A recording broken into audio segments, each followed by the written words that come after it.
मकर संक्रांति की कहानी। उत्तर भारत के एक हरे भरे गांव सूर्यपुर में जनवरी की ठंडी सुबह थी।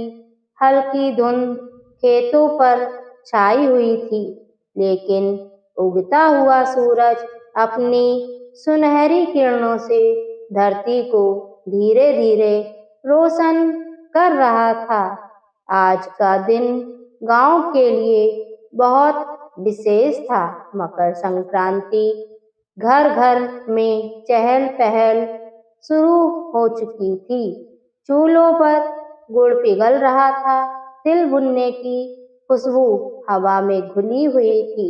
आंगनों में महिलाएं रंगोली बना रही थी और बच्चे नए कपड़े पहनकर इधर उधर दौड़ रहे थे। 10 साल का आरव नींद में उठा तो उसने सबसे पहले अपनी दादी को रसोई में काम करते देखा।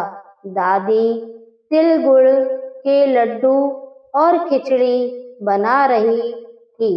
आरव ने उत्सुकता से पूछा, दादी, मकर संक्रांति इतनी खास क्यों होती है? दादी ने मुस्कुराते हुए कहा, बेटा, आज सूर्यदेव मकर राशि में प्रवेश करते हैं और उत्तरायण की शुरुआत होती है। इस दिन से दिन बड़े होने लगते हैं और यह समय शुभ माना जाता है। किसान अपनी फसल के लिए ईश्वर को धन्यवाद देते हैं। नहाने के बाद आरव अपने पिता के साथ खेत गया। वहाँ किसान नई फसल देखकर खुश थे। सबने मिलकर सूर्यदेव को जल अर्पित किया। आरव ने पहली बार महसूस किया कि यह त्योहार केवल उत्सव नहीं बल्कि प्रकृति के प्रति कृतज्ञता व्यक्त करने का दिन भी है। दोपहर होते होते गांव के मैदान में पतंगबाजी की तैयारी शुरू हो गई। आरव और उसके दोस्त अपनी अपनी रंगीन पतंगे लेकर पहुंचने। नीली, लाल, पीली और हरी पतंगों से आसमान भर गया। कहीं से बोकाटा की आवाज आती तो कहीं से बच्चे खुशी से उछल पड़े।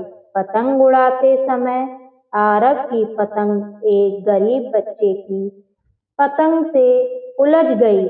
दोनों की पतंगे गिर गई। पहले तो आरव को दुख हुआ, लेकिन फिर उसने उस बच्चे को अपनी दूसरी पतंग दे दी। बच्चे की आंखों में खुशी देखकर आरव को सच्ची प्रसन्नता का अनुभव हुआ। शाम को गांव में सामूहिक भोजन का आयोजन हुआ। सबने एक साथ बैठकर खिचड़ी खाई। बुजुर्गों ने पुराने समय की मकर संक्रांति की कहानियां सुनाई। बच्चों ने ध्यान से सुना और परंपराओं का महत्व समझा। रात होते होते ठंडी हवा चलने लगी। आरव छत पर खड़ा होकर तारों और शांत आकाश को देखने लगा।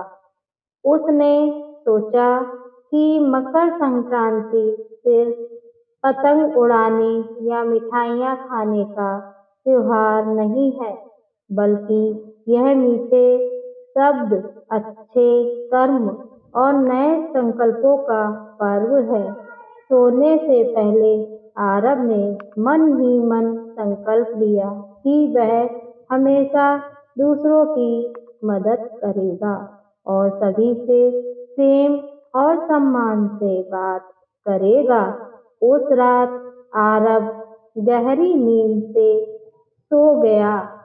उसके सपनों में रंगीन पतंगे थी, मीठे लड्डू थे और एक उज्जवल भविष्य की आशा थी। राधे राधे।